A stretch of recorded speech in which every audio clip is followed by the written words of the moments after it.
बोलिए सच्चिदानंद भगवान की जय।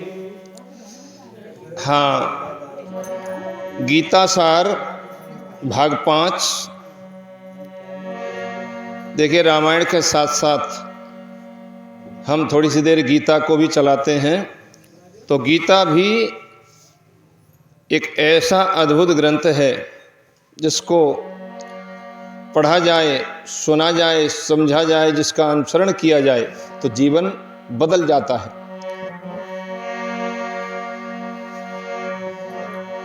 सच्चिदानंद रूपाय विश्वोत्पत्त्यादि हेतवे तापत्रय विनाशाय श्री कृष्णाय वयं नमः।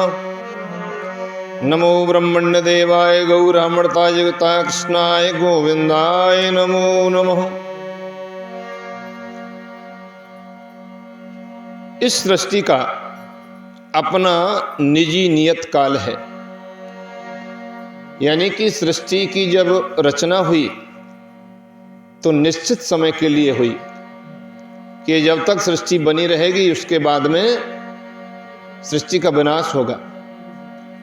तो ये सृष्टि अपनी निजी और नियत समय के लिए है, जिसका निर्धारण परमेश्वर की शक्ति द्वारा हुआ है।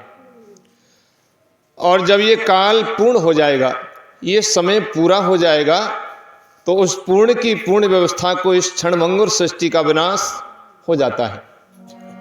इस सृष्टि का विनाश हो जाता है। सृष्टि की रचना हुई, परिपालन हुआ और उसका विनाश हो गया। क्षुद्र जीवों के लिए ये सुविधा प्राप्त है कि पूर्ण की अनुभूति करें। पूर्ण कौन है? पूर्ण है परमात्मा। सभी प्रकार की अपूर्णता का अनुभव पूर्ण विषय ज्ञान को अपूर्णता के कारण है, यानी सभी प्रकार की अपूर्णताओं का अनुभव पूर्ण विषय ज्ञान की अपूर्णता के कारण है। इस प्रकार भगवद गीता में वैदिक विद्या का पूर्ण ज्ञान पाया जाता है। सारा वैदिक ज्ञान अमोघ अच्युत है और हिंदू इस ज्ञान को पूर्ण तथा अमोघ मानते हैं। उदाहरण के लिए गोबर पशुमल है और स्मृति या वैदिक आदेश के अनुसार यदि कोई पशुमल का स्पर्श करता है तो उसे शुद्ध होने के लिए स्नान करना पड़ता है। लेकिन वैदिक शास्त्रों में गोबर को पवित्र करने वाला माना गया है। इसे विरोधाभास कहा जा सकता है, लेकिन यह मान्य है क्योंकि यह वैदिक आदेश है और इसमें संदेह नहीं कि इसे स्वीकार करने पर किसी प्रकार की त्रुटि नहीं होगी। अब तो आधुनिक विज्ञान द्वारा यह सिद्ध किया जा चुका है कि गाय के गोबर में समस्त कीटाणुनाशक गुण पाए जाते हैं। इसीलिए गाय के गोबर का चौका दिया जाता है। समस्त कीटाणुनाशक गुण गाय के गोबर में है।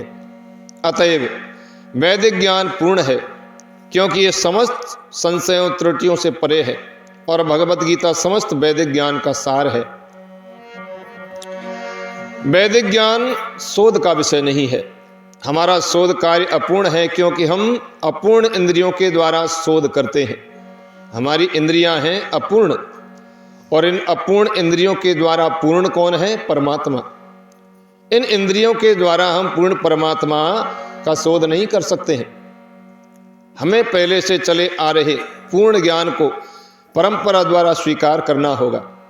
जैसा कि भगवद गीता में कहा गया है कि हमें ज्ञान को परंपरा के उपयुक्त स्रोत से ग्रहण करना होता है। जो परंपरा परम आध्यात्मिक गुरु साक्षात भगवान से प्रारंभ होती है और गुरु शिष्यों की ये परंपरा आगे बढ़ती जाती है, यानी एक गुरु हुआ, फिर उसका शिष्य, फिर उसका शिष्य, इस प्रकार से यह परंपरा आज तक चली हुई है। छात्र के रूप में अर्जुन भगवान कृष्ण से शिक्षा ग्रहण करता है और उनका विरोध किए बिना वो कृष्ण की सारी बातों को स्वीकार कर लेता है। जैसा भगवान श्री कृष्ण ने कुरुक्षेत्र में रणभूमि में गीता का ज्ञान अर्जुन को दिया, वो सब कुछ अर्जुन ने स्वीकार कर लिया, मान लिया और युद्ध किया। किसी को भगवद गीता के एक अंश को स्वीकार करने और दूसरे अंश को अस्वीकार करने की अनुमति नहीं दी जाती। पूरी गीता, संपूर्ण गीता को स्वीकार करना पड़ता है। हमें भगवद गीता को बिना किसी प्रकार की टीका टिप्पणी किए बिना, घटाए बढ़ाए और विषय वस्तु में बिना किसी मनोकल्पना के स्वीकार करना चाहिए। गीता को वैदिक ज्ञान की सर्वाधिक पूर्ण प्रस्तुति समझना चाहिए। वैदिक ज्ञान दिव्य स्रोतों से प्राप्त होता है और स्वयं भगवान ने पहला प्रवचन किया था। भगवान द्वारा कहे गए शब्द अपौरुषेय कहलाते हैं, जिसका अर्थ है कि वे 4 दोषों से युक्त संसारी व्यक्ति द्वारा कहे गए शब्दों से भिन्न होते हैं। संसारी पुरुष के दोष हैं, वो त्रुटियां गलतियां अवश्य करता है। संसारी मनुष्य गलतियां करता है, लेकिन परमात्मा कोई गलती नहीं करता है। यह अनिवार्य रूप से मोहग्रस्त होता है, यानी कि संसारी मनुष्य निश्चित रूप से मोह से ग्रस्त होता है। तीसरा है, उसमें अन्यों को धोखा देने की प्रवृत्ति होती है। संसारी मनुष्य दूसरों को धोखा देता है। चौथा है, वो अपूर्ण इंद्रियों के कारण सीमित होता है। हमारी इंद्रियां अपूर्ण हैं, इसलिए हमारा ज्ञान भी सीमित होगा। इन 4 दोषों के कारण मनुष्य सर्वव्यापी यानी कि ज्ञान विषयक पूर्ण सूचना नहीं दे पाता है। हम सत्संगों में सुना करते हैं, अनेक प्रवचन दिया करते हैं, लेकिन वो पूर्ण सूचना नहीं है, वो पूर्ण उपदेश नहीं है। ऐसे दोषपूर्ण व्यक्तियों द्वारा वैदिक ज्ञान प्रदान नहीं किया जाता।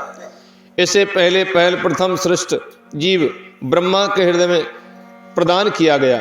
ये ज्ञान कहाँ से आया? परमात्मा से। सबसे पहले ब्रह्मा जी के हृदय में प्रकट हुआ।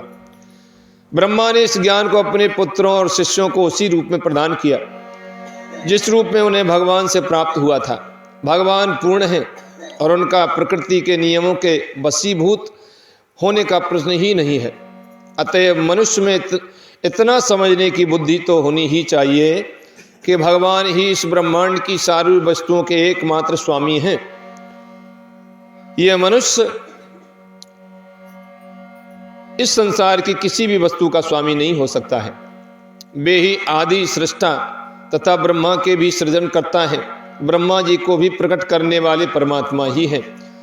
11वें अध्याय में भगवान को प्रपितामह के रूप में संबोधित किया गया है, क्योंकि ब्रह्मा को पितामह कहकर संबोधित किया गया और वे तो इन पितामह के भी सृष्टा हैं, ब्रह्मा जी को भी बनाने वाले हैं। अतएव किसी को अपने आप को किसी भी वस्तु का स्वामी होने का दावा नहीं करना चाहिए। उसे केवल उन्हीं वस्तुओं को स्वीकार करना चाहिए जिन्हें उसके पोषण के लिए भगवान ने हिस्से में दिया है। भगवान द्वारा हमारे हिस्से में लिए यानी हमारे हिस्से के लिए रखी गई वस्तुओं को किस तरह काम में लाया जाए। हमारे हिस्से में भगवान ने जो वस्तु दी है, जो जमीन जायदाद घर परिवार जो कुछ दिया है, इनके अनेक उदाहरण प्राप्त हैं। इनकी भी व्याख्या भगवद गीता में हुई है। प्रारंभ में अर्जुन ने निश्चय किया था कि वो कुरुक्षेत्र के युद्ध में नहीं लड़ेंगे। ये उसका अपना निर्णय था। अर्जुन ने भगवान से कहा कि वो अपने ही संबंधियों को कैसे मारेगा, उनको मारकर राज्य का भोग नहीं करना चाहता।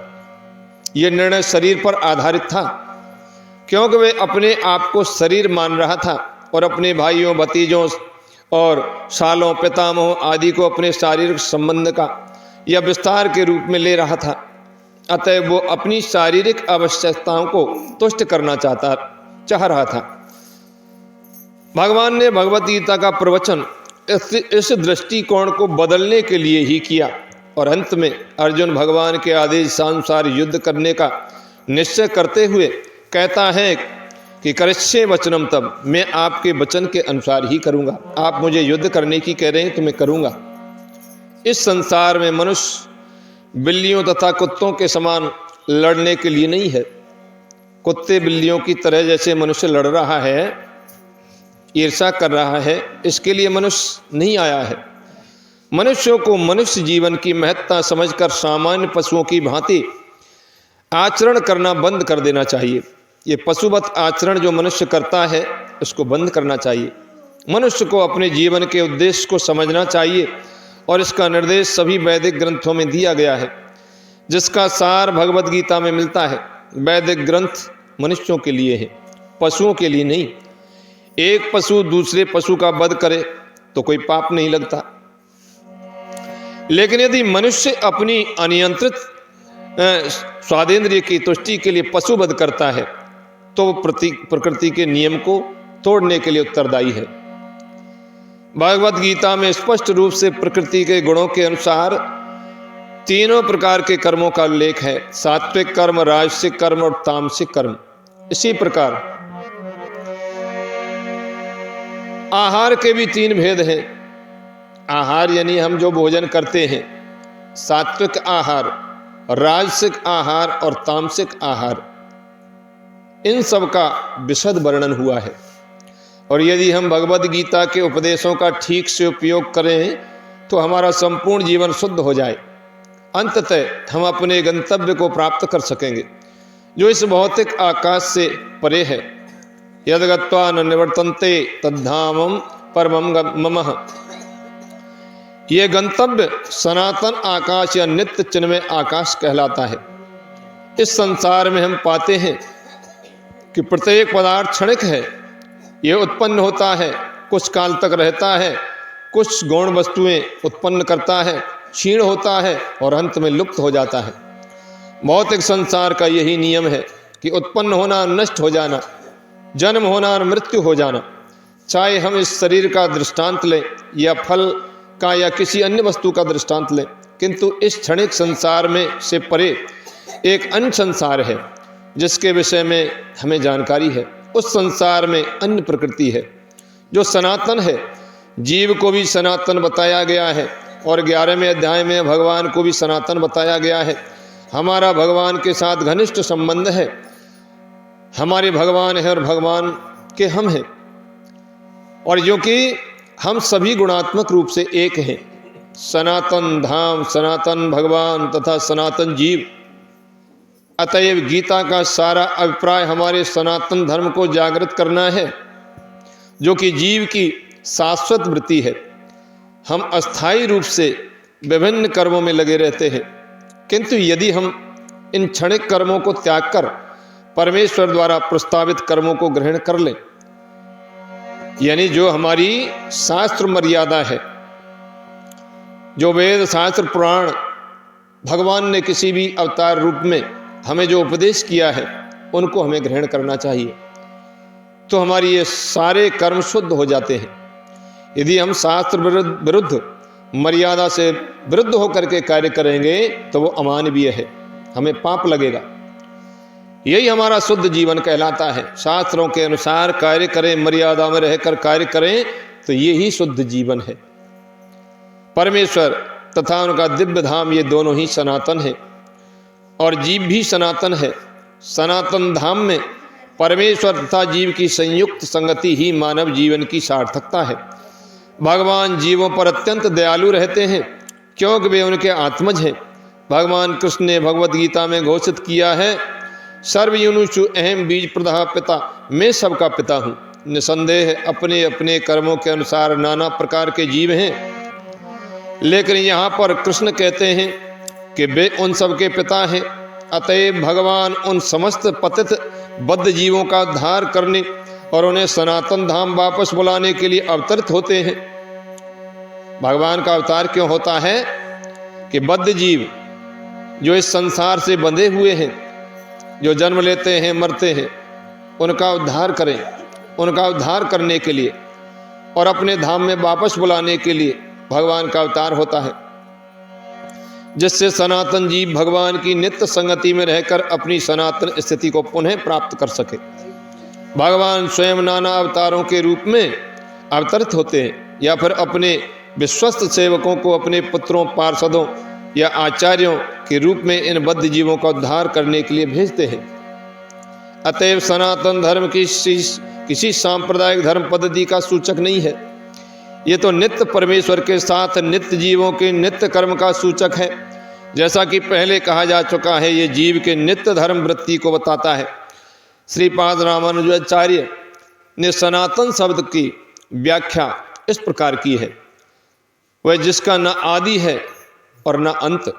अतएव जब हम सनातन धर्म के विषय में बात करते हैं तो हमें श्रीपाद रामानुजाचार्य के प्रमाण के आधार पर यह मान लेना चाहिए कि इसका ना आदि है ना अंत है। सनातन किसे कहते हैं?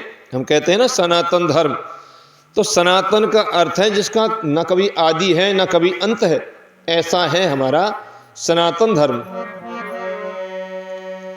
अंग्रेजी का रिलीजन शब्द सनातन धर्म से थोड़ा भिन्न है।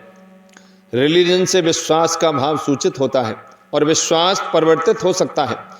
किसी को एक विशेष विधि में विश्वास हो सकता है और इस विश्वास को बदलकर दूसरा ग्रहण कर सकता है, लेकिन सनातन धर्म उस कर्म का सूचक है कि जो बदला नहीं जा सकता, जो बदलता नहीं। उदाहरणार्थ, न तो जल से उसकी तरलता विलग की जा सकती है, न अग्नि से ऊष्मा विलग की जा सकती है। ठीक इसी प्रकार जीव के उसके नित्य कर्म को विलग नहीं किया जा सकता। सनातन धर्म जीव का शाश्वत अंग है। अतएव जब हम सनातन धर्म के विषय में बात करते हैं तो हमें श्रीपाद रामानुजाचार्य के प्रमाण को मानना चाहिए कि उसका ना तो आदि है ना अंत है। जिसका ना आदि हो ना अंत हो वो सांप्रदायिक नहीं हो सकता, क्योंकि उसे किसी सीमा में बांधा नहीं जा सकता।